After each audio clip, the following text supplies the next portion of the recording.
Bengaluru, April 14, 2025. Kannada ಚಲನಚಿತ್ರೋದ್ಯಮವು ತನ್ನ ಅತ್ಯಂತ ಪ್ರೀತಿಯ ನಟರಲ್ಲಿ ಒಬ್ಬರಾದ ಬ್ಯಾಂಕ್ ಜನಾರ್ದನ್ ಅವರನ್ನು ಕಳೆದುಕೊಂಡು ಶೋಕ ವ್ಯಕ್ತಪಡಿಸಿದೆ.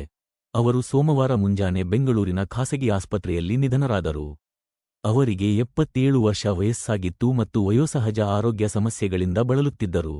1948ರಲ್ಲಿ ಬೆಂಗಳೂರಿನಲ್ಲಿ ಜನಿಸಿದ ಬ್ಯಾಂಕ್ ಜನಾರ್ದನ್ ಅವರು ತಮ್ಮ ಅದ್ಭುತ ಹಾಸ್ಯ ಸಮಯ ಪ್ರಜ್ಞೆ ಮತ್ತು ಬಹುಮುಖ ನಟನಾ ಕೌಶಲ್ಯದಿಂದ ಕನ್ನಡ ಚಲನಚಿತ್ರೋದ್ಯಮದಲ್ಲಿ ತಮ್ಮದೇ ಆದ ಸ್ಥಾನವನ್ನು ಪಡೆದರು.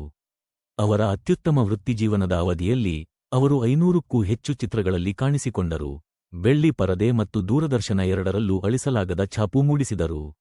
ಅವರ ಅತ್ಯಂತ ಸ್ಮರಣೀಯ ಅಭಿನಯಗಳಲ್ಲಿ ತರ್ಲೆ ನನ್ ಮಗ, ಬೆಳ್ಳಿಯಪ್ಪ ಬಂಗಾರಪ್ಪ ಮತ್ತು ಗಣೇಶ್ ಸುಬ್ರಹ್ಮಣ್ಯ ಮುಂತಾದ ಚಲನಚಿತ್ರಗಳಲ್ಲಿನ ಪಾತ್ರಗಳು ಸೇರಿವೆ.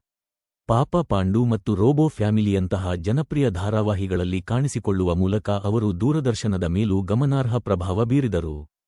ಬ್ಯಾಂಕ್ ಜನಾರ್ದನ್ ಪಾತ್ರಗಳಿಗೆ ವಿಶ್ವಾಸಾರ್ಹತೆ ಮತ್ತು ಹಾಸ್ಯದೊಂದಿಗೆ ಜೀವ ತುಂಬುವ ಸಾಮರ್ಥ್ಯಕ್ಕೆ ಹೆಸರುವಾಸಿಯಾಗಿದ್ದರು. ಪ್ರೇಕ್ಷಕರ ಹೃದಯದಲ್ಲಿ ಅವರಿಗೆ ವಿಶೇಷ ಸ್ಥಾನವನ್ನು ಗಳಿಸಿದರು. ಇತ್ತೀಚಿನ ವರ್ಷಗಳಲ್ಲಿ ಜನಮನದಿಂದ ದೂರವಿದ್ದರೂ ಕನ್ನಡ ಮನರಂಜನಾ ಉದ್ಯಮಕ್ಕೆ ಅವರು ನೀಡಿದ ಕೊಡುಗೆಗಳು ಅಪ್ರತಿಮವಾಗಿವೆ. ನಟನ ಅಂತಿಮ ವಿಧಿವಿಧಾನಗಳು ಇಂದು ಸಂಜೆ ನಡೆಯಲಿದ್ದು, ಬೆಂಗಳೂರಿನಲ್ಲಿರುವ ಅವರ ನಿವಾಸದಲ್ಲಿ ಅಭಿಮಾನಿಗಳು ಮತ್ತು ಹಿತೈಷಿಗಳು ಅಂತಿಮ ನಮನ ಸಲ್ಲಿಸಲು ವ್ಯವಸ್ಥೆ ಮಾಡಲಾಗಿದೆ. ಈ ಅಸಾಧಾರಣ ಕಲಾವಿದನ ಜೀವನ ಮತ್ತು ಪರಂಪರೆಯನ್ನು ಆಚರಿಸಲು ಕನ್ನಡ ಚಲನಚಿತ್ರೋದ್ಯಮ ಮತ್ತು ಅಭಿಮಾನಿಗಳು ಒಟ್ಟಾಗಿ ಸೇರುತ್ತಿದ್ದಾರೆ.